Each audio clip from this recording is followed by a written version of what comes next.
The Battle Hosts. Be a better gamer, build a better community.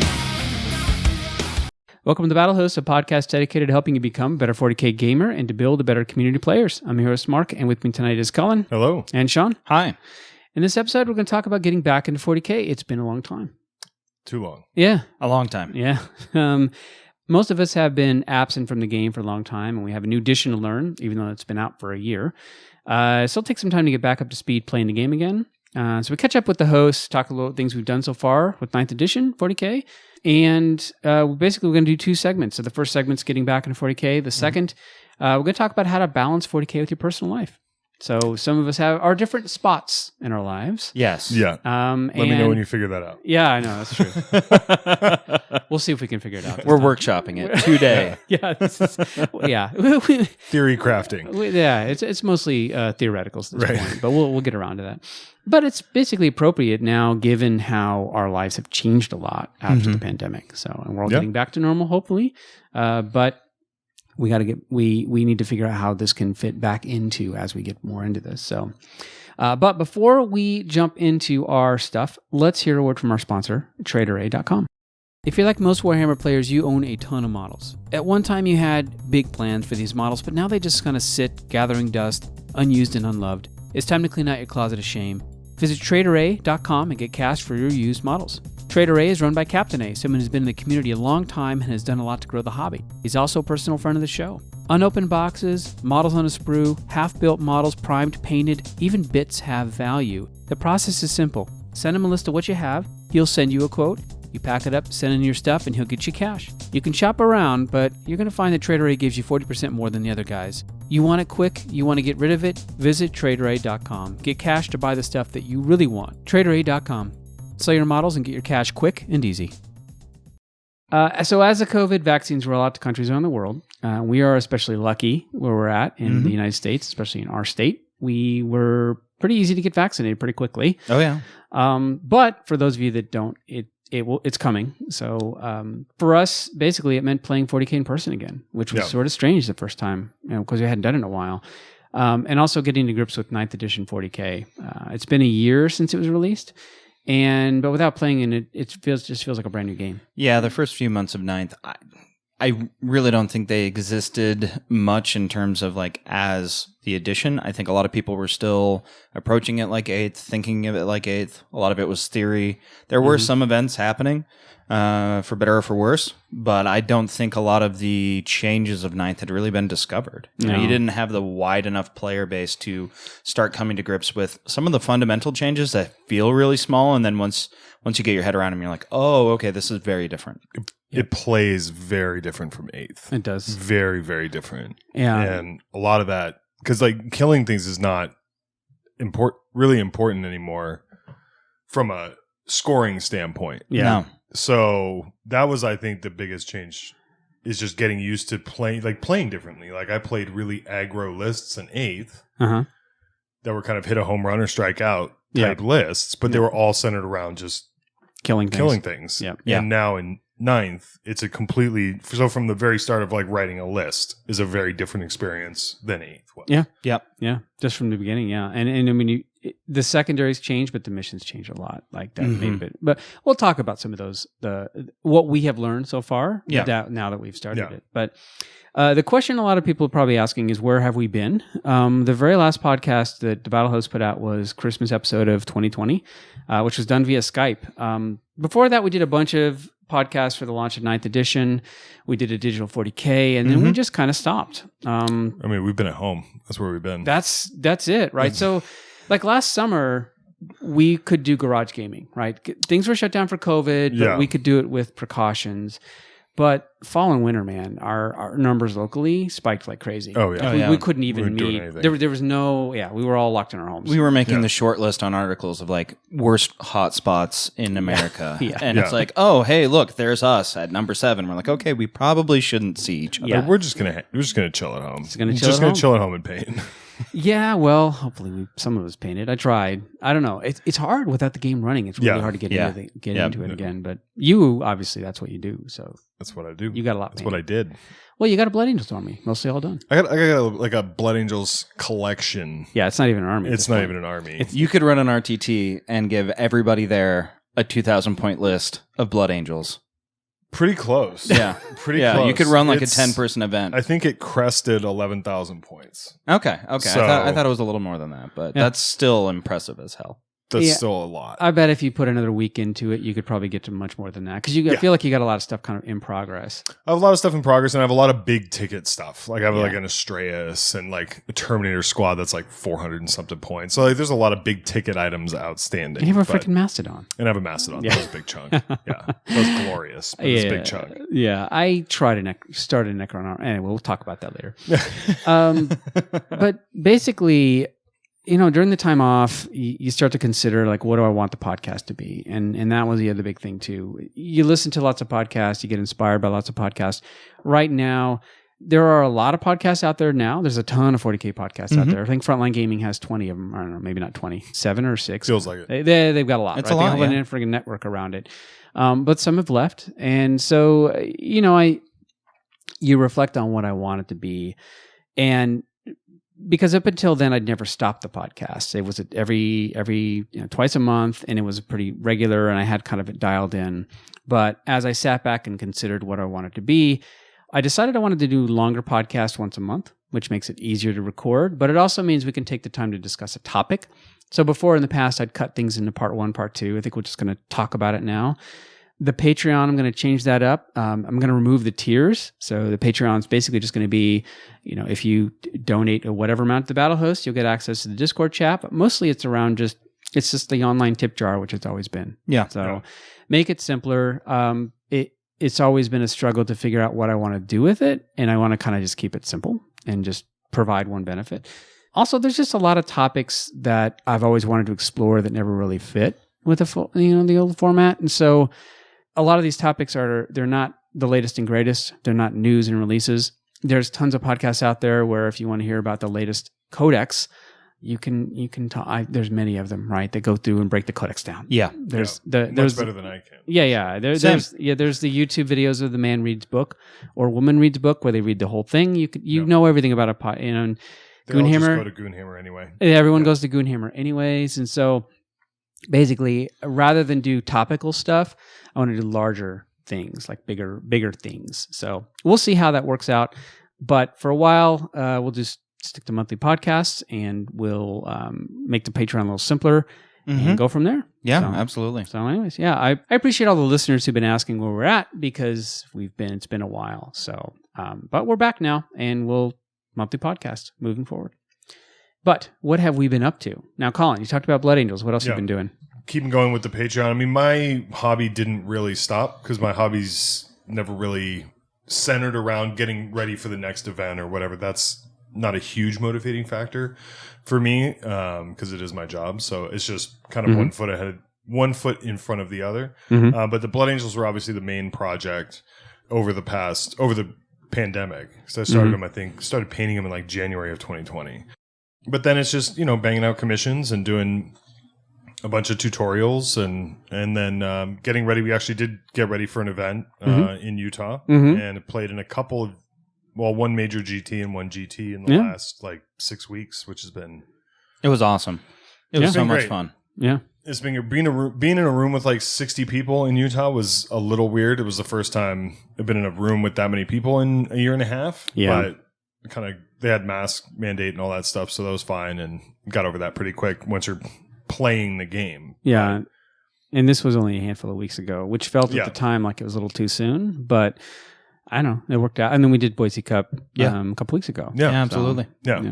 So just getting back to more like Garage Hammer, but then going down to the store, playing at the store again, has just been an adjustment, but it's good to be playing again. It was instructive to kind of sit down and be like, okay, well now that I've painted all of this, Like, what does a list that I want to play look like? And then try to figure out. And of course, it's Space Marines. So I spent 2 hours trying to figure out relics and warlord traits and this and that and that. We got a lot of messages in our group chat about, okay, so I have this relic or I have this relic. Here's this. And then we'd talk about it. And then 5 minutes later, it'd be like, what if I do this specific thing? Yeah. And that's just Marines. That is how Marines work. Yeah. You have a glut of options. Yeah. But your studio didn't stop. You kept doing commanding commissions. Yeah. And then on the side, you painted Blood Angels. And you have, like I said, 11,000 points of Blood Angels. And so now you're just building lists and learning the game, which is a good spot to be in. Yeah, absolutely. And like when we set up to go to the Salty Alliance GT in Utah, I think I only had to paint the Bike Chaplain, the Primaris Bike Chaplain. I think it was the only model I had to paint. Everything else was just pulled from stuff that I had already painted, which makes prepping for the event a lot easier. And just focusing on getting reps in with the list and kind of tweaking it. And really the focus has been on the list. I haven't had to really, I didn't change anything. I didn't have to paint anything for Boise Cup. So except for Ben's army, but Sean, what about you? What you been up to this whole time? Well, so I was a voice that probably wasn't heard much on this podcast starting last little bit of 8th. Yeah. Because you stepped away. Yeah. 8th really, a lot of 8th for me was driven by competitive gaming. I was really heavy into going to events and really trying to achieve like some good scores, good performances. My painting was motivated by events. And then with the end of 8th, I really kind of got disillusioned, like I think a lot of people did. Marines came out and I got a little frustrated and I was getting pretty heavily into dancing at that point. So I kind of shifted into that, deprioritized 40K. And then, 9th happens, COVID happens. I was still a bit disengaged, but 9th was exciting enough to me that I started to mentally re-engage with the game. I still wasn't painting that much. I did a bit of painting over the quarantine, but it was more, okay, this is interesting. There are some changes here. There are some fundamental changes that I really enjoy. So I started getting back into really thinking and talking and engaging with the game there. And then that drove me to re-engage with the game now, where in 8th, I very much felt like I defined myself, not wholly, but as I'm here to play competitively. I'm here to be the best player I can be. Now, I don't think I'm there. I think the way that I've engaged with the hobby through quarantine and now coming out of it has changed to where, I was going to the events, the last 2 events that we went, with a list that I knew that I could make better. Yeah. But that I kept where it was because it had one model in it, my Redemptor, that I'm like, this is my favorite painted model that I've ever done.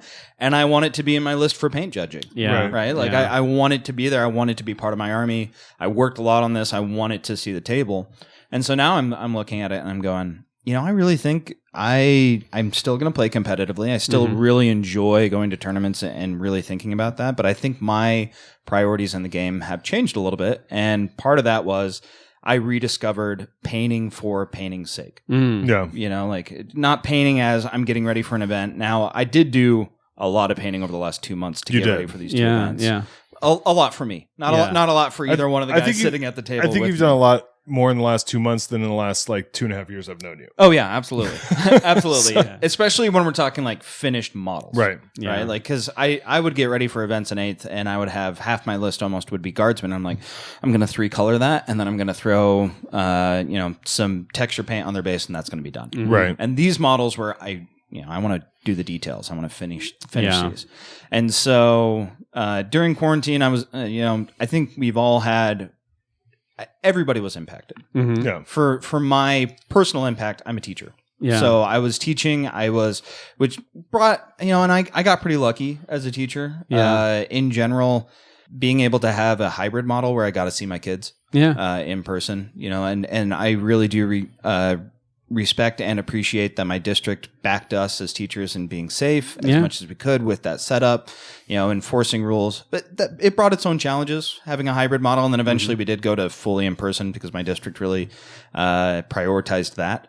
But it was one of those things where when I came home throughout the school year, I didn't really want to put mental energy into painting. Yeah. I just kind of wanted to turn my brain off and play video games. Yeah. I think whatever everybody did to get through the pandemic in one piece is fine. Like there's no shame in not painting over the pandemic. Exactly. Like, Right. Yeah. mentally, painting was my refuge. Yeah. So that's how I turn my brain off, is by painting insanely detailed Blood Angel like Death Company.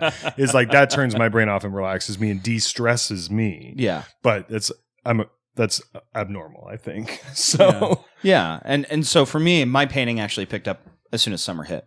I did do some units over quarantine, but when I was able to get out of the school year, was able to reset, that's when I sat down and I started really working a lot on these models that I had for these two events. So yeah, that's kind of where I've been. Yeah. I don't know if I directly answered your question, but no, that's fine. the philosophical answer. Yeah, no, I think that you're right. You also are a Dark Angels player. Yes. That didn't play Dark Angels in 8th because Dark Angels weren't No, I did. Well, you played it, but you had guard. You had other things. Yeah. You know what I mean? So you had the faction reporting was Dark Angels. It wasn't a full Dark Yeah, Angels force. Yeah. But now you can run a pure Dark Angels force, and you can do well Yeah, at I an can event. feel really good about it. It may not be the top quote unquote list, but you're going to win more games than you lose just taking the things that make Dark Angels, right? Yeah. So- I really love the army design. we've Yeah. both won more games than we've lost at Hell these yeah. last two events, Mhm. which has Yeah. been pretty cool. But that's what a good codex can do for you, right? When a codex is interesting and it has some legs to it and can do something, and it's your army that you love genuinely, and you don't have to compromise, then yeah, that makes a lot of sense. Yeah. So, Yeah, reinvigorated my list building. I mean, to get ready for these events, I was digging through Ziploc bags and boxes, 40K boxes that were full of just bits. Because over the years, I've moved multiple times, and every time that I've moved, I've just kind of, I've had this pile of bits on and I've just kind of swept them into a box or swept them into a Ziploc bag. Yeah. Never organized them. I have some organized bits, but I had, thousands and thousands of bits over a decade. Yeah. Of just unorganized stuff. And when attack bikes got so good, I only have 2 built attack bikes. One of them was secondhand. One was fully painted. It was one that I had built. Yeah. And I know that I have another 6 somewhere. Yeah. Because I have seen the seat or I've seen the gun rail as I've looked through that. And so I spent like a whole weekend digging through those boxes and reclaiming from my 10 years ago, 22-year-old self, rescuing my own models, which was so much fun. Yeah. I will say this to anybody out there. If you have the opportunity to rescue your own models, it is so fulfilling. Yeah. Because it feels like not only are you preventing additional expense, because I could have went and bought new ones, Sure. right? But it really feels productive to get into your closet of shame that we all have and pull out models that were, that you set aside or you forgot about or this isn't any good. These or were scattered. Yeah. And then make something out of them. Yeah. And, and I know that this is a big part of the hobby in general, but now I have those fully painted attack bikes for the rest of forever. Yeah. Right? And they're going to go in my display case, and maybe I'll continue to play with them. I don't know. I'm looking at different lists, but now I have them. And before they were unpainted, scattered plastic that made me sad to look at. So highly recommend that if you're looking at and we'll get into the balance part of this later, but if you're looking at 40K on a budget and you have a closet of shame, start identifying some models that'll be really fulfilling for you to just rescue and paint. Yeah, for sure. I think the idea that when this first happened, everyone was like, okay, now's your chance to complete your closet of shame, right? Right. And then the closet of shame, by the way, for those of you who don't know, is all of us have models that are not completed. I can look over there right now we're recording. I can see a bunch of models that I have not completed, right? That's part of my quote unquote. Thousand Suns Rhino over there? It's a Thousand Suns Rhino over there. Yes. Magnus is painted, but there's a primed Thousand Suns Rhino. So we all have that. And the idea was, hey, everyone, you can complete all your painting done. And there's no excuses now. But you're right, Colin.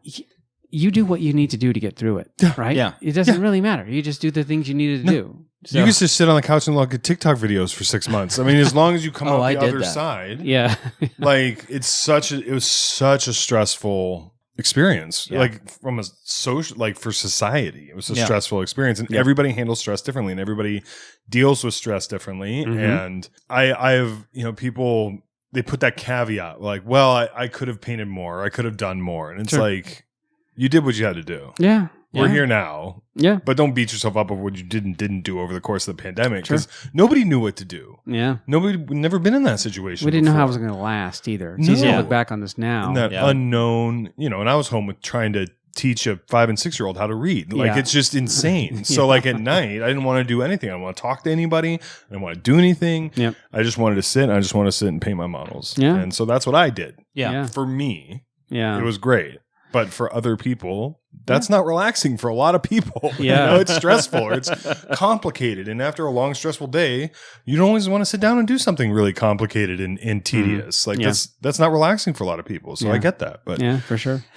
And Yeah. I will point out my joking use of the closet of shame is not to shame people. Yeah. Because I am talking about my own closet of shame. Sure, here. sure. I honestly think it is for a lot of people. It's not an integral part of the hobby, but I do feel like having those boxes of unfinished models, if you can use that as motivation, that can actually help you sometimes with Yeah. like because you're like, hey, I really want to buy this new latest and greatest, and then I go through a flow chart.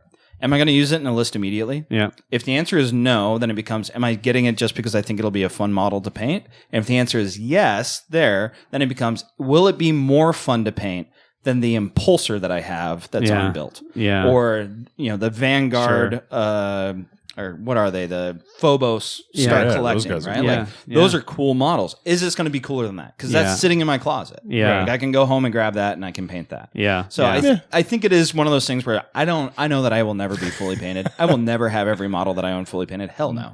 But isn't that when you die? you're right? Yeah. Like, Well, I think no. that's when you die. Then you just give it to your kids, and they have to sort through all that stuff, and they got to deal with like it's what like is a parrot, right? Yeah. You die and you give the family the parrot. Yeah, Well, yeah. that's your gray plastic is your parrot. this? Pretty much. Yeah. Yeah. For myself, I got the Start Collecting box, and I couldn't get rid of the Necrons, so I tried to start a Necron army. So I went and bought a bunch of Necron stuff. And we did play some TTS to kind of keep engaged, right? We should say that we did kind of try it. I mean, I tried it for about an hour. It's awkward. We hated played a couple games, but I hated it it. struggled. It wasn't Yeah. something you could do. No. Sean, you did it. Yeah, more. I did a few. Yeah, and I did probably more than you did. So for me, that's not relaxing in any way, shape, or form. Like TTS was just like ironically, for somebody that makes a living online, Yeah. I don't like messing with computers. It's not my favorite thing to do. So Sure. like trying to find the different mods for the units and the Yeah. maps and like it was all just like frustrating for me, and it just wasn't worth it. So I Yeah. didn't. TTS was not a part of my pandemic. Yeah. Yeah. Well, I mean, I did it in several ways, but also, Sean, you probably did a little more than I did. I think I honestly probably not. Well, I think I played 3 or 4 games. I didn't do anything until winter. And Okay. then at that point, I'm like, okay, this is getting serious. We're not going to play. I need Right. to do it just Yeah. because I want to get familiar with the game. Right. Yeah. But I think it doesn't really matter because we've caught back up to whatever it was just by playing in person. So I Yeah. don't know that TTS was an outlet. And like you said, Colin, if it wasn't Right. something you're into, why do it? Right. And it didn't, I would have had, if I had played a bunch of TTS games, I would have had this, I think the same experience getting up to speed in person, because there's a lot of stuff that you have to do during a 40K game that you just have to get back in the habit of measuring and moving. Where's my tape measure? Where's the clock? Where are my dice? Am I roll, like just all these different things that you have to get used to Yeah. playing 40K in person again. Yeah. That you don't have to get used to on TTS. Yeah. So for me, it was just, I tried it, don't like it. I'll play when we can play. Yeah, it was helpful to get my head around the secondaries, but that was about it. Yeah. Really. And what's nice is it's helpful to try different things out, For sure. but I'll never play it again. I Nope. just won't. Nope. It's just I got to have it. It was useful for the moment, Yeah. but it's not something I preferred to do. But I also like build a gaming table for my garage. So Yeah. like that was so that when it started to kind of open up when we started to get shots, Mm-hmm. we could play, even though we didn't really want to go down to the game store just yet, we were able to play like in my garage before it was 150 degrees in there. Yeah. So that was, once things opened up, we were on top of like practice games and doing that stuff and trying to figure out our list, because we centered in on that event pretty quick in Utah. Yeah. So let's talk a little bit about the Utah event. So when was the Utah event? May 26th. 28th, 26th, and 27th, maybe? That's right. Yeah, I Yeah. think So so. end of May, which Yeah. at the Yeah. time felt, because we signed up like early May. I'm like, oh, this feels kind of We'd all had our second shots by then, right? I think I was between first and second shot when I signed up. Yeah, I was. I may have been as well. Yeah, or I had just. Or I was in my that second 2-week period post second shot. So, but I knew that by the time we went, I was over the second shot already happened. Oh, for sure. So Well, as a teacher, you were. yeah, I was fully vaccinated. In You had your 5G for a long time. Oh yeah, my reception has been beautiful. That's got to suck too, because you were like a lot of your friends didn't have it. It was having a superpower that you could not use. Yeah, It's like I am vaccinated, but none of my friends are. right. Yeah. I would love to spend time with you, but I can't. Yeah, Right. for sure. Yeah. So we centered in on that pretty quick, though. That was one that we identified because we had seen those events happening in Utah, which is about 5 hours south. Yeah, about 5 hours away. Yeah, Yep. about that. So it's drivable. Yep. And so I think we got excited and we all signed up, along with Ben. Yeah. And that was kind of like, okay, now we need to do something for this event. Yeah. So the good thing is you both had your books out. I was playing AdMech, and AdMech did not have its book out. So I painted up a Megara, and it took some knights and played some weird hybrid list, and did okay. It was a cool list. But it was just something I had to put together because The Megara is mostly it cool. was getting the Megara painted was really cool. Yeah. But yeah, it felt like we spent all this time, and whether you were painting or whether you were on TTS, once you sign up for an event, that's when kind of the magic happens, and that's when you sit down and go, okay, here's my list. I got to get painted, and that's when you start to actually grind through the stuff that you do when you get ready for an event. Absolutely. So, what did you need to do, Colin? What did you need to do for that event? What did you need to paint? To paint for the event, I needed to paint. Well, I converted up Teeth of Terra Captain because Matt was all high on the Teeth of Terra Captain for using Angron as a base model because that's just how I do. And then the Primaris bike Chaplain, which I had bought the day it was available and just I'd built it and I think primed it, but I just hadn't gotten around to painting it yet. And then I needed to build a display board for my Blood Angels. Okay. And a couple little pieces of terrain for the display board. Yeah, so yours is just like getting event ready, which typically involves, usually, if you have a collection like you do, I'll build this unit here, these couple models, and then I'll tweak this thing Filling here. in the cracks. Filling in because this is a list I want to run. Yeah, I mean, the baseline, the troops were all done, the Death Company were done, Sanguinary Guard were done, the Dreadnoughts, or the Invictor Warsuits, the ATVs were all done. So it was, but the prep actually took me a lot longer than I anticipated. Just preparing all my stuff to go to the event took longer because I have to make crib sheets for my armies that I can like refer to during a game, so I'm not flipping through my codex and put a list of stratagems down because haven't memorized them yet.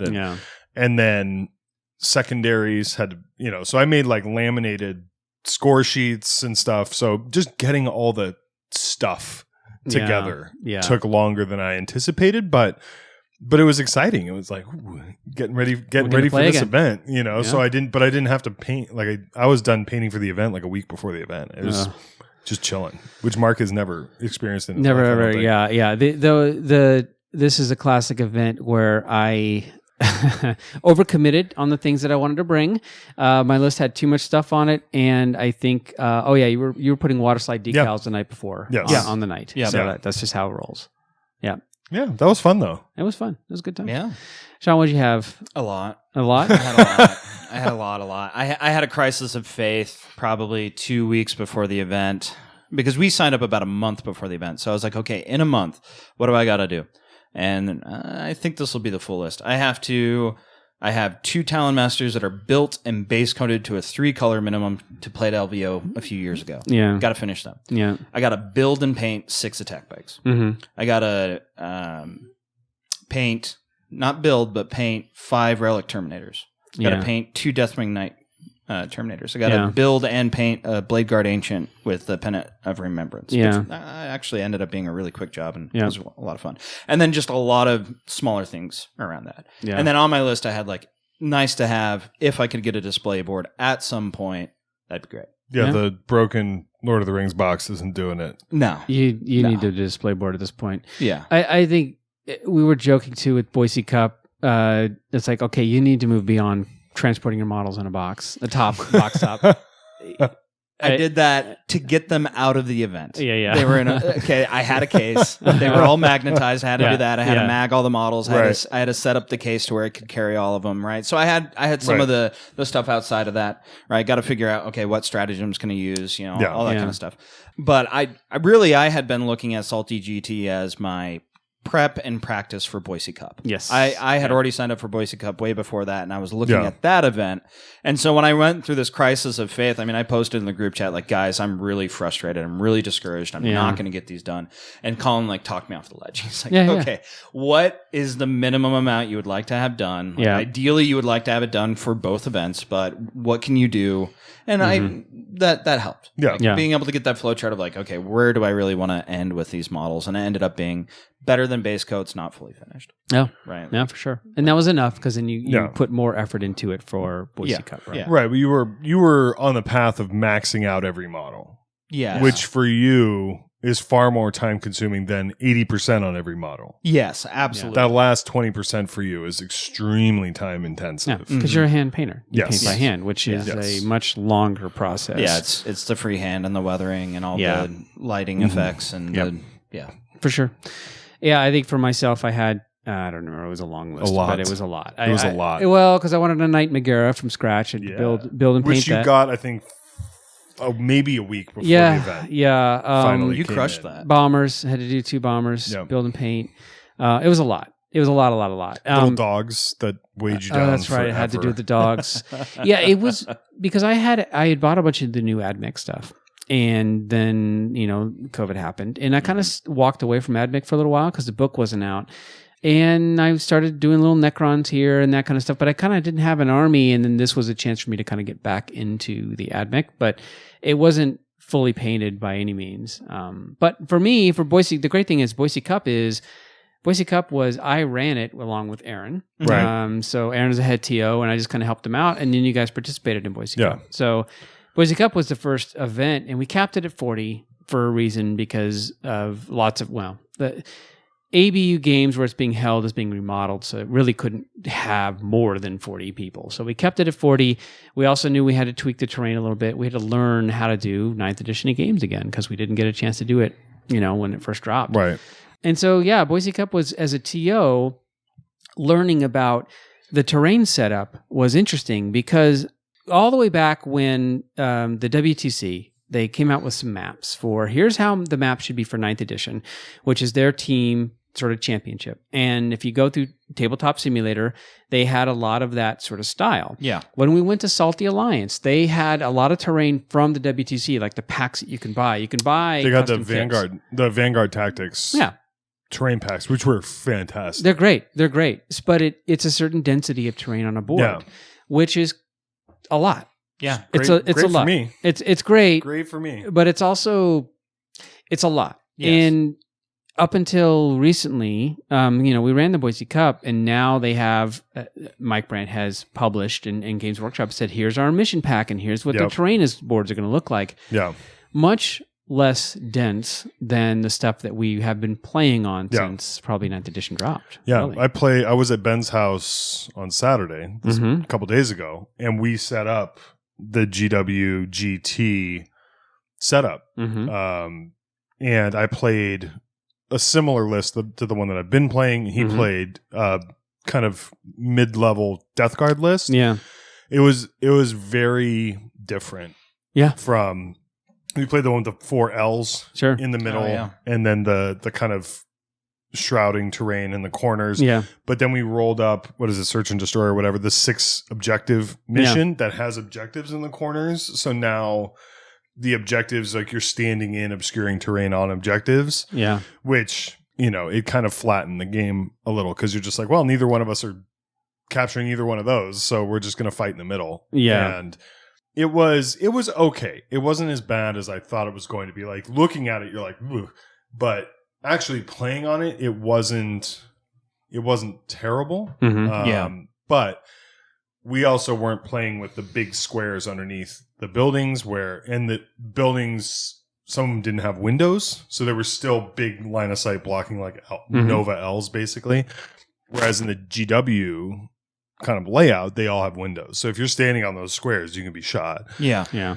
So it would have been a much shorter game. If those had windows, I would have been in even bigger trouble than I have been on tables that have a lot of obscuring terrain and a lot of open space between, the deployment zones to jump into and hide behind buildings and stuff like that. So yeah, for sure. we'll see. It's an adjustment for sure. Yeah. It is, and it the way they have them set up, and they have like plexiglass, which is a little bit interesting, but there's no way you can't put a objective marker inside that piece of area terrain. Right. Yeah. And this is interesting because what we have always tried to do was, I think Salty Alliance was like 11 pieces of terrain, 4 big ones, and then a bunch of whatever. But there was always dense cover. There was always a small ruins. There was a certain density and ratio of types of terrain on all the stuff that we played there. And Boise Cup has themed tables, but we try to kind of at least keep the spirit of it, basically mimicking what the WTC had. Yeah. And you move them around so that the objectives are never inside any terrain feature. They're always on the open. Because that's the rule. Like it says it rule. in the mission, in the match play rules. Yes. The objectives cannot be in a terrain piece. Well, it says terrain feature. Terrain feature. But now the way they have that set up, there's no way you can't avoid an objective inside that little middle of that ruin. Right. So technically it's in the area terrain, but it's not in the... Anyways, it's interesting how Games Workshop has had to adapt their own terrain that they sell to create terrain rules and maps to fit. So it's like they're finally they finally had to recognize and come to terms with, let's take all the stuff that we sell. Right. Can we create a competitive board on it? And I think this is the best probably they could come up with at the time. Is it? I don't know. What do you think? I think they could do better, but I think it would require more terrain. Like I think the boards are sparse, and I think that the plexi things are a good way to get kind of more out of less. Yeah, because it's in a whole square of area. area. Yeah, because you just cut a piece of plexiglass and put it on the table and go, hey, that's area terrain, and here's the little corner ruin. Yeah. And now this ruin counts as being 5 times bigger than it actually is because we're using a plexiglass base. Yeah, versus for the having ruin. a base around it. Yeah. The upside is it's way easier to store. It's Yeah. way easier to move around. The thing that I want to be clear, this only applies to 3 events in this country this year. Yes, that's true. So that's true. I'm not getting all up in arms about any of the GW stuff. I'm not going to any of those events. Yeah. So their GT rules affect me 0. Yeah. So in as much as we can glean of how LVO might follow suit, like I am going to LVO, so they work very closely with GW, so maybe there'll be similar boards or whatever. But as far as specifically these events, this does not affect me. But I think that they could do more with. They have trees. Yeah. Yeah. Like they have terrain trees. They have ruins. They have those big Sector Mechanicus things. I mean, they could do a lot with their terrain, and a lot of their terrain, like all of their industrial stuff, is all 5 inches between levels. Yeah. So it's all obscuring kind of naturally. So I think they could do a lot more than 4 L's and some ruins. Yeah. Yeah. And my thing about the tables. But it's not at scale. It's not practical for Yeah. a 270 person event. Like Exactly. it's a lot harder to do at that Yeah. that Exactly. scale. And for those of you that are getting back into 9th and you're wondering, how do I build a good 9th table? One thing I will say, it's going to take more terrain than 8th. Yes. You build an 8th ed table and then increase your terrain by 33 to 50%. Yeah. Like, because it's going to take more. And the one thing, and that even tracks with GW's tables in terms of surface area. Yeah. Because they have these massive squares in the center. 4 Yeah. of them Right. in the center. The Yeah. edges are sparse, and that's what a lot of people have been focusing on. But in terms of full surface area, it is much more surface area of terrain than an 8th. Yeah. So, but that would be my thing about GW is that their tables, I didn't really like the fact that all of that surface area was focused in probably about a 2.5 by 2.5 square right in the center of the table. Yeah. You know, I'd like to see that broken up and shifted a little bit. I really liked how Salty GT had a few big pieces and then a lot of smaller pieces. That you Yeah. could- that Typically, you could they had interact with and 2 big use. pieces that would sit, and then there was like a bunch of medium. But you're right. With the Games Workshop, it's 4 big honking pieces, Massive. Right. and then 8 smaller Yeah. elements around. Yeah, and again, that's really comes down to like it's going to be a lot easier to build those tables Sure. for them. For sure. Yeah. Yeah. Yeah. You're right, Colin. They could have done probably a little more, but I think for the simplicity and the scale, it made the most sense. But you're right. They're kind of cheating in a way because they do have a lot of area terrain they're defining. Right. But I don't know. We'll see. We'll see. This is like, for me, I look at these as kind of this is their test run for their events. They have not done this in years. Yeah. Years and years. Ard and years. Boys. I mean, Ard Boys was the last time. Not outside the UK. I mean, they run events at Warhammer World and stuff, but like they haven't put on a major tournament in the United States in a long time. Mike Brandt hasn't put on a major tournament in the United States for GW yet. Mm-hmm. Yeah. So this 3-event slate is really kind of their practice run. They're cutting And their teeth. just see like what works, what doesn't work. Because, I mean, from TOing events, you may have a great idea, but then you sit down to actually work out, like you sit down with the terrain and try and work out a table, and you're like, oh, we need less of this, we need more of this, we need to do X and Y. And so, while I'm not going to any events this year, I'm very interested to go to events next year. Games Workshop events. Games Workshop, yes, yeah. Yes. So I'm kind of wasn't in a position to go this year, just timing wise and financially wise, but going next year, I think I'll prioritize at least one of those events as one that I'll go to, because I think it'd be rad to go to a GW event and see everybody. Yeah. And I think it's going to be a different flavor from any other event. I would say that the only thing that I have learned as a TO, and this really is what have we learned thus far about 9th edition? Yeah. So the number one, as far as the TO goes, I'm not entirely sure the terrain is a bigger deal. There's a lot more rules. Dense cover is a thing. The -1 to hit is a thing. And I don't know that even with Boise Cup, I got back from the Salty Alliance GT and saw their tables, and Aaron and I sat down and we looked through the tables we had at 8th, and we said, how can we make some changes? And most of that was, we need to put some dense cover, chunks of forest, basically either forest or wrecked things or small, whatever, that we could call dense cover. Now, the great thing is there's all these cool, there's keywords and things and rules you can apply to anything, so it doesn't really matter.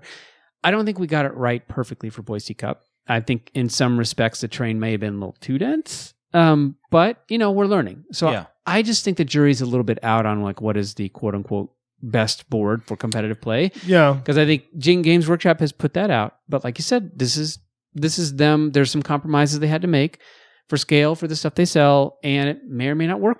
But this is kind of their first shot, so they could always change it. Yep. And I mean, one of the biggest takeaways for 9th, I think, for me so far is just how much, which is one of those things that you don't really realize until you start playing it a lot, which is like vehicles don't benefit from cover. Yeah. So like you don't see a lot of vehicles out there. Like if you want to take a vehicle heavy list, you're kind of SOL. Like the terrain is really just line of sight blocking at that point. You need the obscuring terrain in order to hide vehicles. You're right. Right. And once a vehicle goes in it, it's true line of sight. And if the windows are open, then there you go. Yeah. Those kinds of things. But you really, your only consideration is really kind of line of sight blocking for the most part. Yes. And so that affects list building. Yeah. Right. Like that affects list building in a huge way.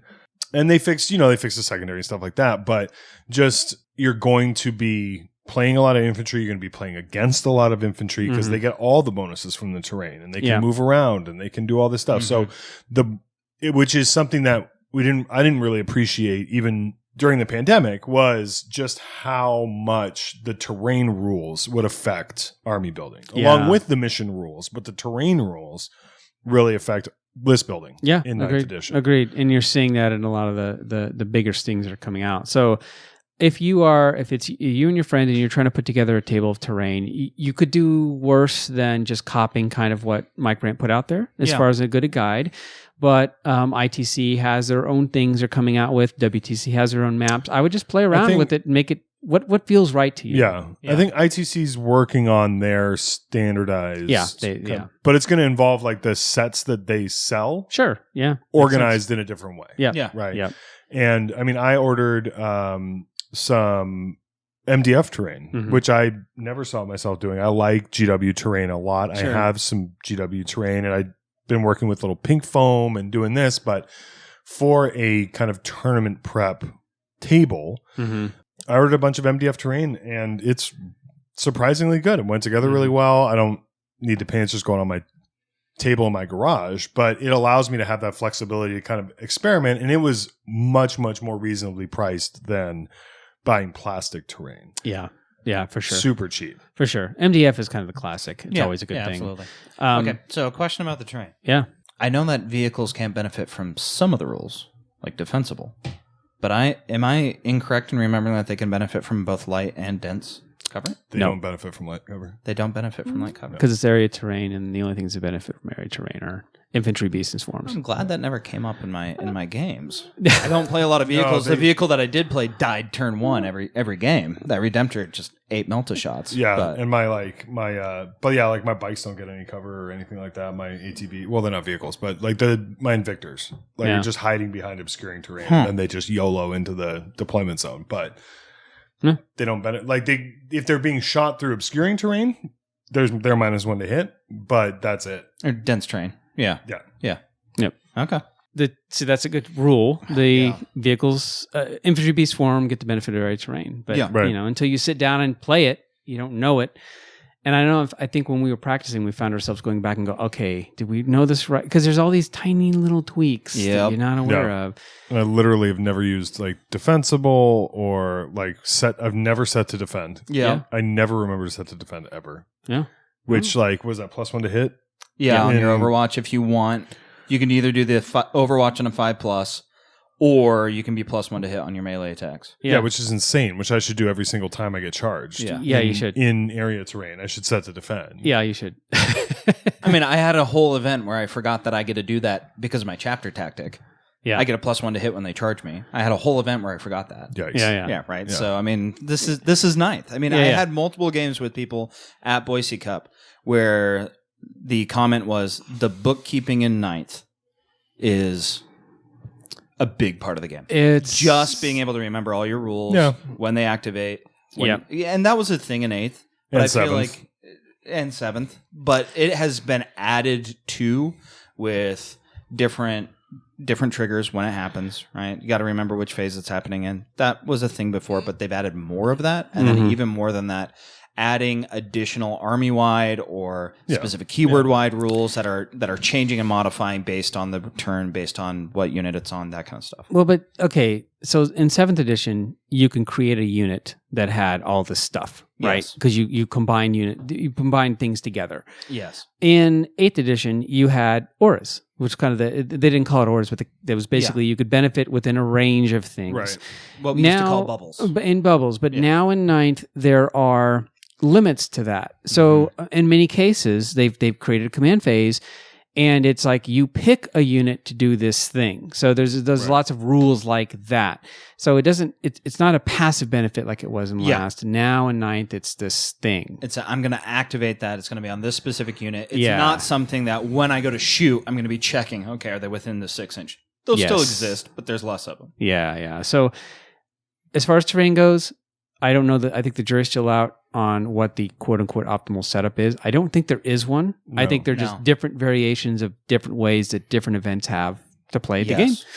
But I will say dense cover needs to... You need dense cover. Yeah, if you are building tables, much like people did in 8th, where it's only ruins, you are missing out on elements of the game which impact list building and list playing. Agreed. You got to include dense cover. At the very least, I would also say obstacles are more useful than they used to be. Yeah. So, look at some of the keywords. Craters and forests. Yeah. Actually play them as craters and forests. Yeah. That is a big deal. Having that -2 move and charge really helps certain armies, really hurts certain armies. Yeah. My army had a brick of Deathwing Knight Terminators that stands in the middle and says, you come close to us, we're gonna kill you. Yeah.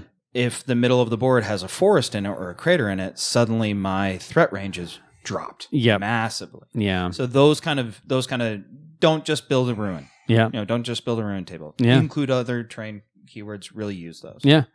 The second thing is the missions. We talked about that a little bit before. Is that now the game favors objectives over killing units. It's not all about just killing units anymore, that's how we were used to playing the ITC missions. Now Games Workshop had Maelstrom, and they've had these other things in the past, but now they have a mission pack which has borrowed heavily from both ITC and Nova, and so now the missions now are you can kill a unit, but it doesn't matter. It's all about standing on it. Your primary is always about holding objectives, holding the 4 to 6 on every mission, holding those objectives, and the game becomes more like you can hold the one in your zone, and then there's 2 to 3 that are sitting outside your zone.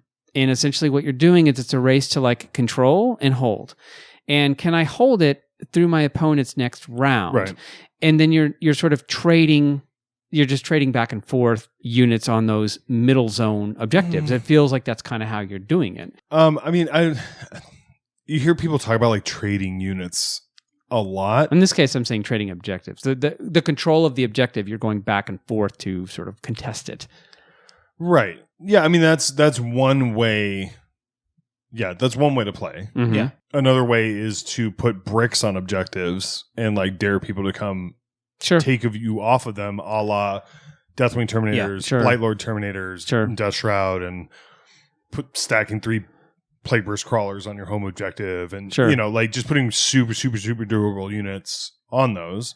The list that I play or have been playing, that I'm a 4-1 at the GT, the major GT, and then 3 and 2 at Boise Cup, is like a forward pressure list that resets that line from like the midline on the table to like my opponent's deployment zone, basically. And they have to fight out of their deployment zone, but while they're fighting out, I'm sitting on those objectives. The units that I'm sitting on those objectives with are not super durable units. It's No. like 5 infiltrators. No, that's true. But they're the 6th unit in threat priority. Yeah. So they're not getting shot at Yeah. regardless, because there's so much other stuff that needs to be dealt with first. So it's kind of a distraction. Well, that's a good point, though. I mean, in most lists, you have to go, okay, how am I going to do actions? What unit is going to... Yeah. There are units, essentially, that's all the goal is to sit on an objective and be a little bit tough and then occasionally do actions. Like that's what they do. Yep.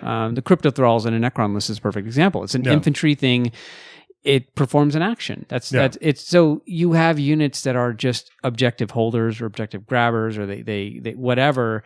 They don't have to be durable. They can be if you want to park a big chunk of your army on a big chunk of the board. But I guess really to even go higher, it's more like a board control. Yeah. It's more like controlling areas of the board. And so for your list, Colin, it's like you want to push people back as far as you can and hold them back in their zone for like at least 2 turns. Right. And then you can score your primary. And then when they fight, because they will fight their way out somehow. Yeah. But your hope by then they've lost steam or you've killed their alpha units, whatever. Or they just they run out of time. They run just run out of turns. Yeah, that's the other thing. It's only 5 turns now. Right. So Yep. the games are short. And the maps are smaller. Yep. So, Right.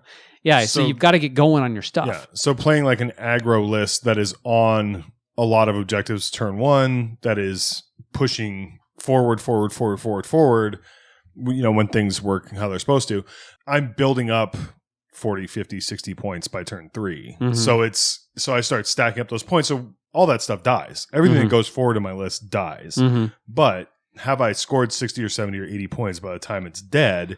And you now have 2 turns to try and go run out and score 50 points. Yeah. Which not a lot of armies can do at that point. Yeah. So it's a different type of list build, but it's one that I've had a lot of fun with. Yeah. And I think it speaks a lot to Ninth that that can be a successful list as well. Sure. It's not just the durability. It's not just this kind of firepower shooting, whatever. firepower shooting. I have some shooting in my list, not a ton, but enough.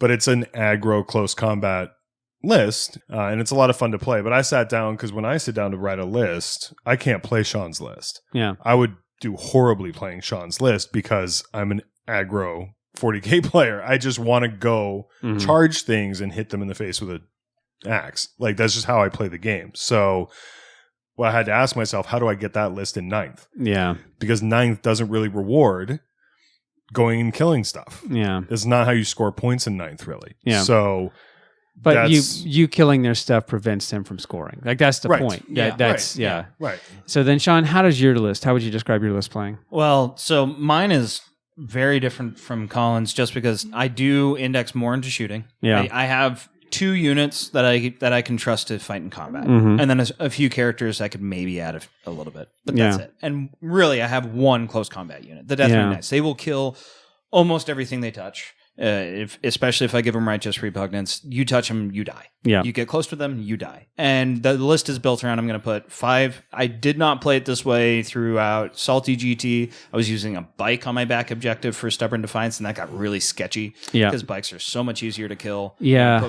And I was like, oh, they're only 120 points, and I'll hide them a little bit, and they'll just hang out back there. And then I'd watch opponents be like, I'm really going to kill that bike unit, and I'm going to prevent you from... And so throughout Boise Cup, I said, I'm going to take my 175 point of Terminators. I'm going to stick them back there, and they're going to score 15 full points just by living on that objective with OPSEC. And then I'm going to take my Deathwing Knight Terminators and all my characters, and they're going to go hang out in the center of the board, either on the center objective or close enough to it that one unit can be wholly within the center of the board, and I'm going to score 15 points from Oath of Moment. So my list is built around, I score full points on 2 different secondaries by existing in 2 spots on the board. So you're a 2-spot army guy. Yes. And hard to kill. And then I'm going to pick up the 3rd spot somewhere else so that I can start picking up the additional points on primary. But if I score 10 points on primary every turn and then out attrition you, and then the last turn I score 15, that's full primary. I even had a few games where I scored 5. I'd scored 5 and then 10 and then and then I picked it up to where I maxed out the primary because I out attritioned. It's an attrition list. Dark Angels are really good at that right now. But there's 2 different ways to play, but basically you're focused around objectives. Just different ways to control or contest. Because there's nothing. You're right. If you have a single unit sitting on your home objective, or because objectives are out in the open. Well, in theory, we've played it that way. A single unit that's a little bit easy to kill that's sitting on an objective is a tempting target because if somebody has firepower, like, well, I'll go ahead and just deny them 5 points next turn, which is a bummer. But those are 2 different ways to play, and it's really about holding objectives and preventing your opponent from holding them as well, right? It's not, but it with you, Sean, I guess you're not always. Does your opponent typically get a lot of points? Because if you're existing in 2 spots, doesn't that kind of give them reign to take the other 2 spots on the board? How are you? It can. But you've got firepower to try to shoot them off. Exactly. Those things. So it's one of those things where I'm indexed into enough anti-tank and enough anti-horde that I'm going to be able to focus on where you are trying to score those additional points. And also, by controlling the center of the board with my Deathwing Knights, it gets a lot harder for them to pick up some of those. It's hard to play around them, right? Because it's one of those things where Terminators don't have a massive threat range, but they're a large enough unit. And also, if you make the mistake of killing one, they're going to be 3.5 inches closer to you almost than they were before because I'm going to revive one closer to you. And that guy is now going to go at you with your apothecary. He's going to extend my threat range. So I'd say that in my 3 wins, all of my opponents scored about 60 to 70 points. Okay. And in fact, I think all of them scored in the 60s. Yeah. So they were scoring points. These were not the victories where I'm winning 95 to 33. I am giving them points, but at the same time, every one of my victories throughout both tournaments was 90 plus. Because if the list works, I'm scoring 30 full points on secondaries. I'm getting 40 points on primary. I'm getting the 10 points for being fully painted. Sure. You're there. You're at an event that requires you to be fully painted. And then I just have to have a 3rd secondary that can score me 10 points. And I'm at 90. And it's funny to hear us talk about all this, just the way you're sitting here chatting is that, terrain has made a big change. Missions have made a big change. We're already adapting the language of the 9th edition missions. Scoring this on primary. Here's my secondaries. You can pick up usually, and typically it's like 2 secondaries you build your army around or you can do. Then the 3rd one is always like, it's a little dicey. And that was my biggest weakness, was that 3rd secondary. I didn't have most armies, I think. I didn't have action monkeys in my list. Yeah. And that really hurt me. That really hurt me. Actions are tough. Yeah. If you're not super durable, actions are tough because a lot of them can be undone. Yeah.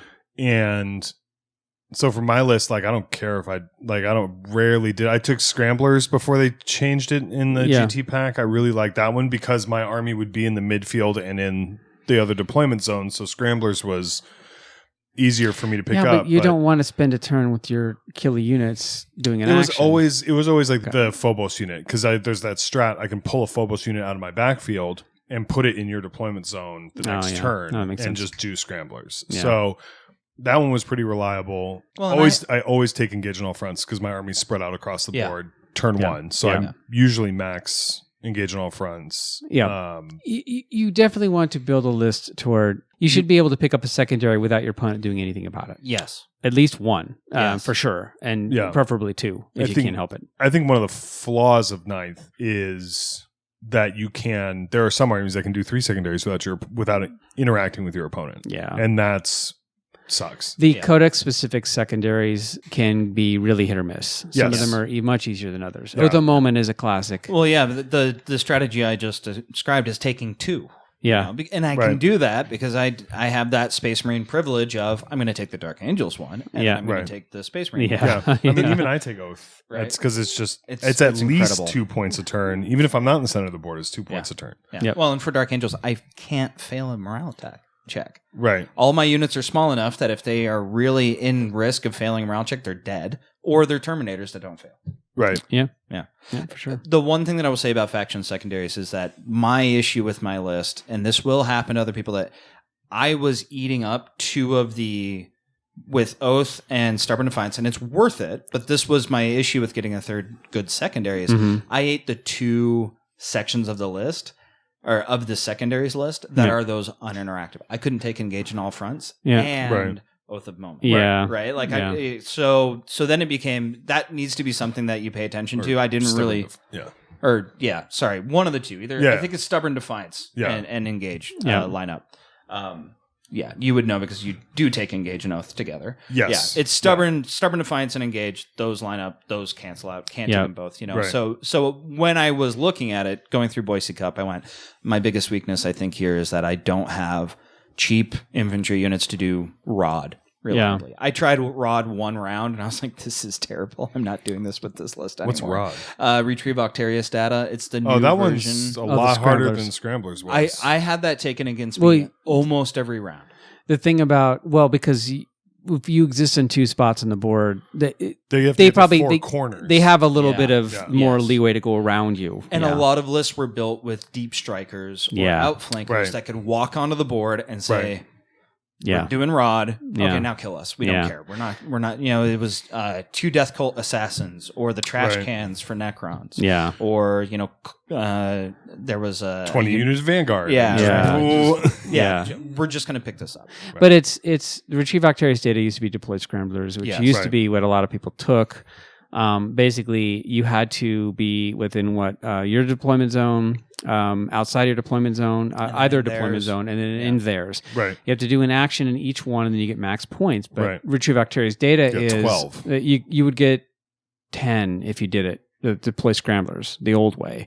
Now Right. you can get up to 12 because Right. you can go Yes. into four areas, right? Yes. 4 corners, The- basically. Yeah. The quarters, but you have to be 6 inches away from any other quarter. Yeah. Right. So you have to be over the line halfway by at least 6. Holy. Wholly, Yeah. wholly outside. You've got to be in that. Yeah. Yeah. So- Which that came up a couple times. People are like, "Oh, I'm going to do Octarius," and I'm like, "You're just in the table quarter. You have to be 6 inches away from the midline, Yeah. which is a lot further than you think. You've got to be deep inside that table quarter. Yeah, you got to get there. And which getting back to list building, I have 2 units of infiltrators in my list because they have a 12-inch deny bubble, Sure. and then because of the table size, by the time my entire army goes forward, my infiltrators spread out my deployment zone Mhm. and block out my entire deployment zone from deep strikers. Yep. And that hoses people Yep. in almost every game I play because they're like, well, I'm going to deep strike. And they're like, well, your army's in the midfield. Your infiltrators are in your deployment zone. Yep. So I'm now deep striking in my own deployment zone, which always feels bad. Yeah. And that would be denying secondary points. Yes. And that's Yeah. a huge focus of what my list does. Like when we played a practice game, Mhm. I sent my guys forward and just killed all your troops. Yep. And you were like, oh, okay, well, I guess I'm not doing any of these action secondaries anymore Yeah. because all my infantry's dead. Yeah. And that's kind of freaks people out sometimes because I'll send my death company against stuff that it's not a threat. It's Yeah. not going to kill anything, Mhm. but you're not going to get Octarius data because all your infantry's dead. Yeah, and that leads us to the next point, which is really important that we've been talking about. Infantry matter a lot in Lot. Ninth Yes. Edition, a Yes, lot, absolutely. and they have all the benefits and none of the drawback. The drawback they don't have drawbacks. Like as a actual model type, I mean, what, blast? Yeah, I mean, it's not really. if you have over 10, right? I mean, Right. yeah, but infantry have all the benefits. They get all the area terrain benefits, beasts and swarms too, but most people don't have those. That's They why get most lists are mostly infantry. yeah, because they basically, because there's very few unbreachable. Most terrain is breachable, meaning infantry goes right through it like it's Swiss cheese, which means basically the whole board is accessible to infantry, and they just walk right through it. Right. With the shorter boards now, the boards are shorter. So melee, most armies can get into melee by turn 2. Sometimes turn 1, but turn 2 at the latest. And that's even if you're a little slow. So the idea of infantry being too slow to get there, it doesn't feel like it's that much, but it matters. Like the size in the board difference matters. So hugely. Melee is quick. You're in it, but that also means you can't. I used to play Eldar, which was more of a shooting army. I didn't have a lot of melee threats, but you can't just keep shooting people off you anymore because it's by turn 2 they're there. It doesn't really matter what you're trying to do. So with all the terrain and areas for infantry to hide, that's why melee infantry become really important. I found anyway so far in this edition. My list would be a lot harder to play in 8th. Yeah. A lot harder to play. I'd have to survive like 2 turns getting shot at before I would have to get to combat. Whereas now, Forlorn Fury and a jump pack, and I'm literally charging turn 1 regardless of where you deploy. You could do that before, but that follow-up wave didn't hit turn 2. It may have, people could play around that until turn 3, or it would hit like a screen of garbage or whatever, right? So now it just feels like there's more play. There's nowhere to hide. Yeah, you don't have nearly as much depth to pull back into. Yes. Yeah, you don't have. Yeah, your back line is 4 inches between the two, but you don't have that whole extra foot. Much, the math changes a little bit with Hammer and Anvil, but again, talking about the secondaries and the primary, really, if I deploy and somebody wants to deploy like on their back line and Hammer and Anvil, go for it. Yeah, I'll take the other 4 objectives turn 1. Yeah, and your primary looks terrible. You can try and fight your way across the board. Yeah, go for it. Yeah, if that's really what you want to do. But like when we played, Sean, I threw all my stuff at your bikes in your deployment zone on like 1/4 of the board in Hammer and Anvil, and all my stuff's all buried in your deployment zone, and you have to like dig that stuff out before you can start moving out. Yeah, and that's where like just the mobility. Yeah, you just couldn't recover from that and get up the board. Yeah, and that's also going back to the missions again. It can't be stressed enough how much the game has changed because of the missions. Yeah. You're right, Colin, in that you can sit back in your deployment zone, but the game is played in the middle areas. Yes. Like the objectives to get points are out there, the third not one. Back there. Like you can't hang out and just shoot and just do nothing. You've got to move. And I know people were doing that in 8th, but it feels like it's even more so now. Yeah, but like the Tau Castle list doesn't work in 9th. The Iron Hands Castle list doesn't work. Like just castling in your deployment zone and waiting for people to try and charge you just doesn't work. Yeah. Because you'll just hide behind a building on an objective and I hope you have a ton of indirect fire because you have to come like look at me to shoot. Yeah. And in 8th, you could do the math of, okay, I'm going to give up, hold 1, hold more to you. But I'll hold 1, I'll kill 1, and I'm going to build my list to kill more. Yeah, if you're playing ITC, right. Like which I I'll think get most, Headhunter, I'll get blah blah blah. And you used to be able to do that kind of math. No. You can't do that math now. Like, you killed more, that's great. If you grind them down, you're going to get points for that 1 secondary. Yeah, but I'm still going to be running away with primary. I will say that I feel like there needs to be a little more secondaries around killing units. I feel like that they've gotten away a little bit from that, a little bit too much. It would be nice if there was another secondary around. Now, granted, the ITC missions got a little convoluted, where it was like, you kill a unit that has a wounds of 10, there's a Bring It Down, there's the Titanic one, and then there's just Assassinate. And Killmore. I feel like there's the wounds divided by 10. But those are almost all bad choices, and they're all not easy to get. And they're not bad. They're not terrible. I took Assassinate. I like Assassinate. Twice? I like. It depends on the opponent's list. Yes, 100%. Yeah, and that's what makes it hard to build for. Yeah, because you can show up to a list like mine, where I don't really. The one that you can take against me is Assassinate. Yeah, and then I in my head I go, okay, all of my characters are hanging out behind those Deathwing. Right, yeah. Sure. No, that's stupid. Come that's at a me, trap. Like, sure. Yeah. And it is a trap. And then some people took it and then they scored 3 points. And then there's my list that have 3 characters. So now you're looking at like 9 points. And then it has 3 dreadnoughts. So you're looking at 6 points. And then you're looking, so it's like any of these kill secondaries, You can take kill more, but I only have like 10 units. The kill secondaries, they have limited. They Bring It Down used to be even more so. So it's like, well, not enough people are taking vehicles. So now it's like, it used to be that you would build lists to deny secondaries. Right. Most of the time, that's not even a consideration. You're building lists to score secondaries and to play the way sort of the missions are now. Yeah, and nobody was taking vehicles because they don't benefit from terrain. They're harder to play. That's what I mean. There's more to it than that. Right. Yeah. It's not just because, they give up 3 points on the secondary instead of 2, but I'll build a list. I don't like, okay, you're going to max like Ben's 14 Armiger list that I'm also flirting with building. Or actually building, but that's going to give up max Bring It Down points every game. Oh yeah, but absolutely. You just accept that, and but I'm going to do more. Yeah. Well, if I score 95 points, I don't care if you're getting 15 off this secondary. Yeah, that's what I mean. Is like you're not building to deny secondaries anymore. It doesn't feel like it. You're really building in order to just do more, which is fine. Secure your own secondary. To secure your own, because you can affect that. But like Grey Knights and Thousand Sons are giving up that. I don't care how much you change that psychic secondary; they're giving up 15 points. Oh, yeah. Like, period. Yeah, absolutely. But how much can they do, and what codex specific secondaries are they going to have that allow them to do what they do? Like the kill secondary that I usually take is my silly Blood Angels one of the challenge.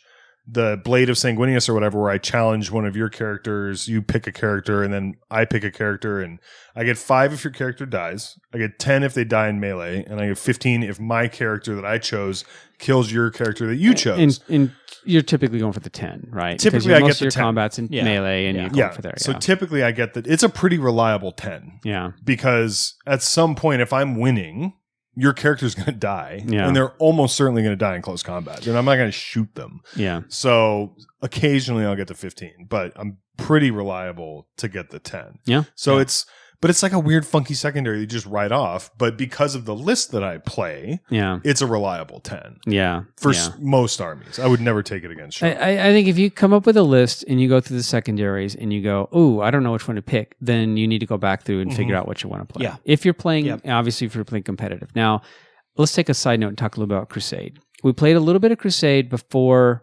everything happened. Was able to play a little bit of it. No. With Crusade, I found what's amazing about it is you're not really interested in, you're doing agendas, which are secondaries, but those agendas help benefit your, and evolve your list. Mm-hmm. So if you're playing Crusade, you're not thinking about it in a little different way. You may give up the primary, you may not even care that much about primary. Okay, I won because it's like in Crusade, if you win the primary, you get a couple extra supply points or something, right? Well, at some point, that doesn't matter.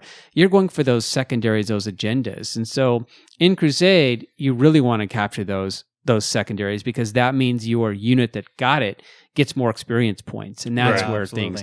So I found myself with Crusade, I'm like, I don't care if I win the mission at all. I'm trying to do these agendas. Agendas become the important thing, which is why it's really cool as a story-driven kind of campaign component to 40K. Yeah. So I should point out that that's very different than what we're talking about match play, which is really just there's a standard set of secondaries that you're basically trying to win, or you're building your list in order to do.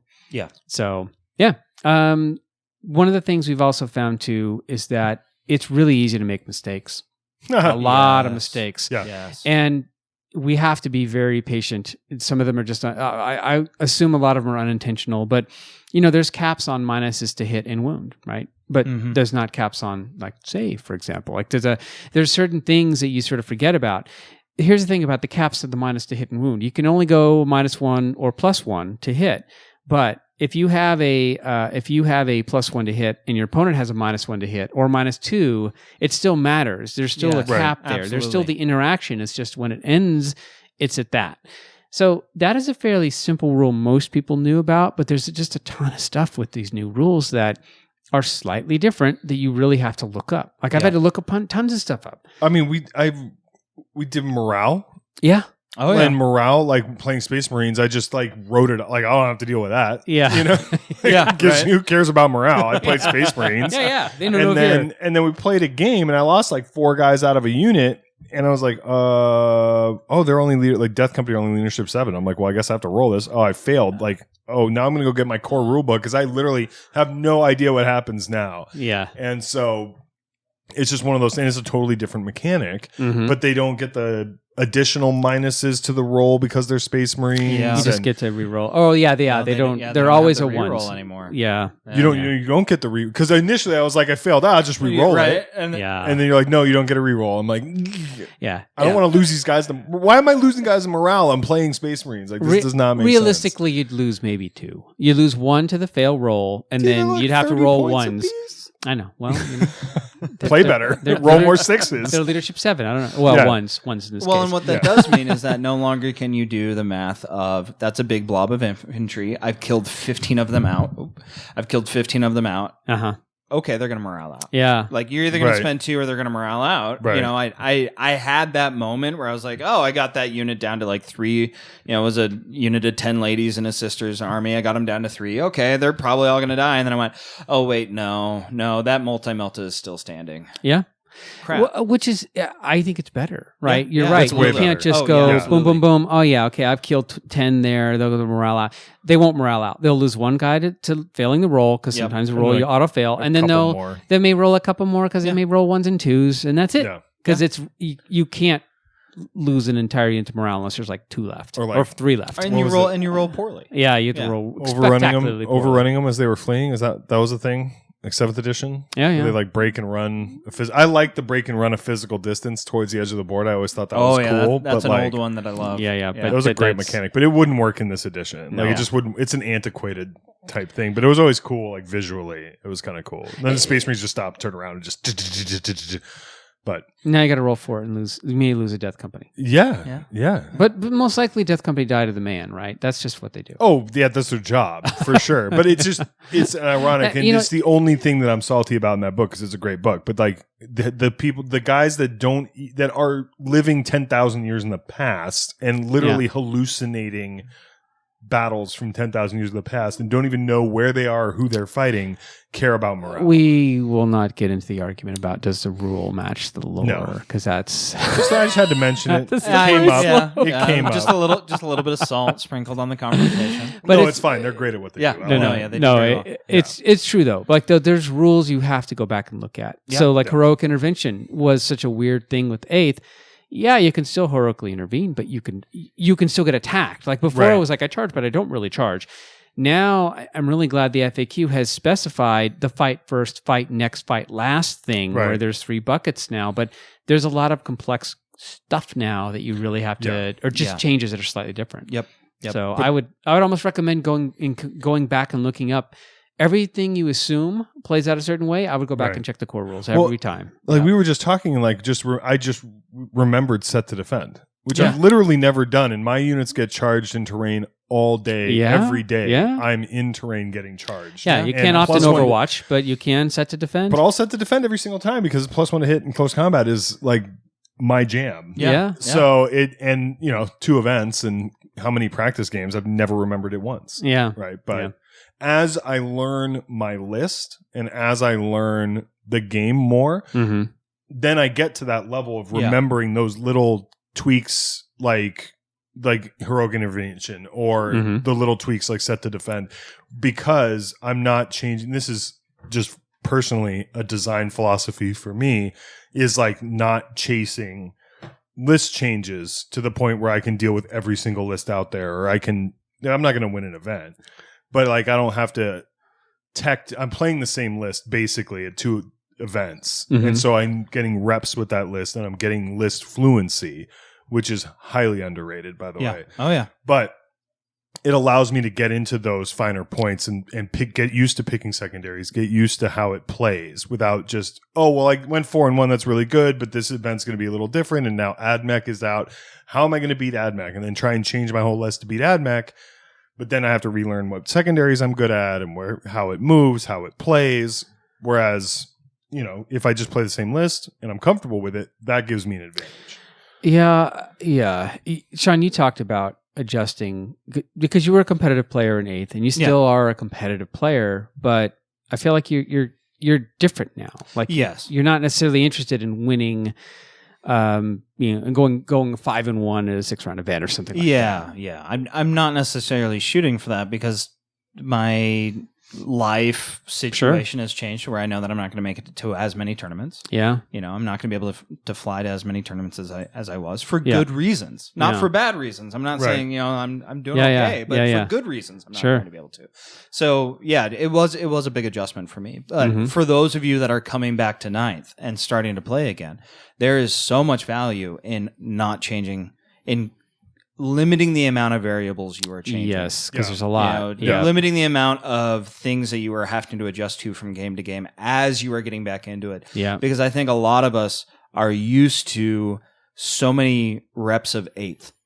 And that as 8th rolled and changed, and we could adjust on the fly. Yeah. But those reps of 8th are almost, at this point, a negative, because you have so many inbuilt habits from 8th that you're coming into a game that has a rule set that looks deceptively close to 8th. Yeah. Right? When it came out, I know that a lot of the reaction to 9th was, oh, this is 8.5. And in some ways it is, but the result on the table is so much different that you're going to want to, as many reps as you can, where you don't need to remember as many things. The things you do need to remember are going to be taxing. I think he's, like you said, list fluency. You know, I mean, not just having an army to pull from. You obviously tweaking different things, right? We change things all the time. I mean, I switched out. I dropped a Sanguinary Ancient and added a Dreadnought. Sure. Okay. Yeah, but that Dreadnought's not new to you in a case of it's not unlocking. It doesn't change how the list plays. Yeah, exactly. It's not unlocking a new, different secondary or a new way that your list is approaching the table. Yeah, but I mean, focusing and playing over and over again, and like I said, questioning the things you think you know.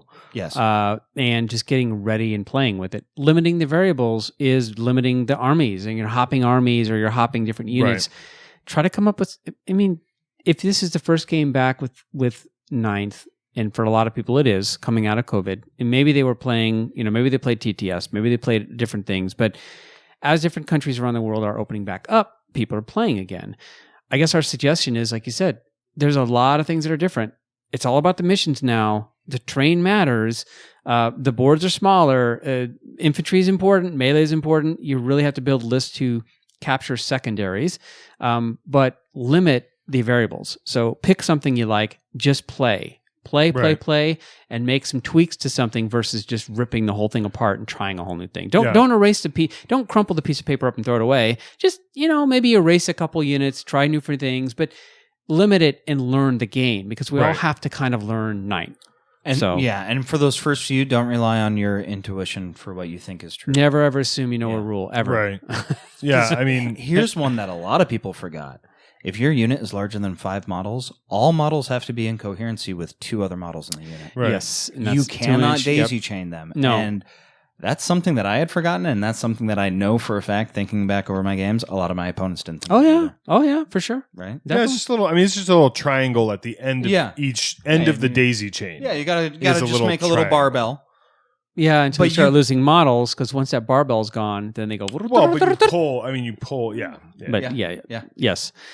There's ways around it, but also I don't know how many people pull models until they get into coherency. That's one of those things I don't think a lot of people are doing. Right. So true. Because that one on the end will never be within range of 2 if you daisy chain the way you used to do it. Right. You know what I mean? So once the barbell end is gone, you just keep pulling all the way back till you get to that, which is fine in some cases, maybe, but all the stuff we just said now, though, the whole barbells and daisy chaining and stuff like that, just read the rules, sit down. Right. If you used to create little lines of infantry, assume now you can't do that now. Yep. There's ways around it, but in the morale step, you pull models to get into coherency. Consider how that affects your army, because it's just different. Absolutely. So we're not playing with the lines like we used to before. Yeah, right. And a lot of people still are. When I think of the games that I played, a lot of my opponents still were playing with those kind of old habits. Yep. I did it because my Terminators are large enough that after I realized that, somebody brought it up to me. I didn't even realize it. Somebody brought it up to me, but then I remembered my 7-man unit of Terminators, which I didn't really conceptualize. Hey, they need to pay attention to this rule. Yep. Right. They need to pay attention to it now. And so I had to think about that. So, yeah, for sure. All right. Well, that is all. That's our last segment. So now, normally we have a listener mail segment that we're going to be doing, but this is just the first podcast back. So if you have a question, comment, or suggestion you want us to read and answer on the podcast, please message us on our Facebook page or email us at thebattlehosts@gmail.com. We'll make sure to read them on air.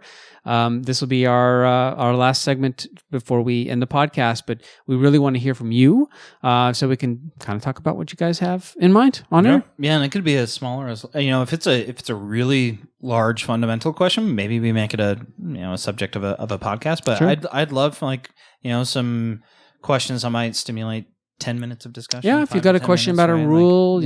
you got a question. A lot of people have questions about lists. We could Right. do little high level stuff there. Sometimes you have questions about hobby or painting or traveling, whatever. Any kind of questions you have, you want us to address, send them our way and we'll talk about them. So, all right.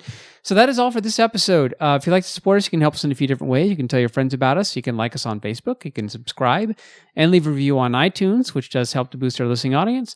We also have a YouTube channel. We'll post our podcasts, and we'll be cutting these kind of in half, so they'll be getting 2 videos a month. But so like and subscribe and comment on our videos on YouTube. And finally, you can support us at Patreon at patreon.com/thebattlehosts. So thanks for listening to Battle Hosts. Be a better gamer. And build a better community. That's it. Good night.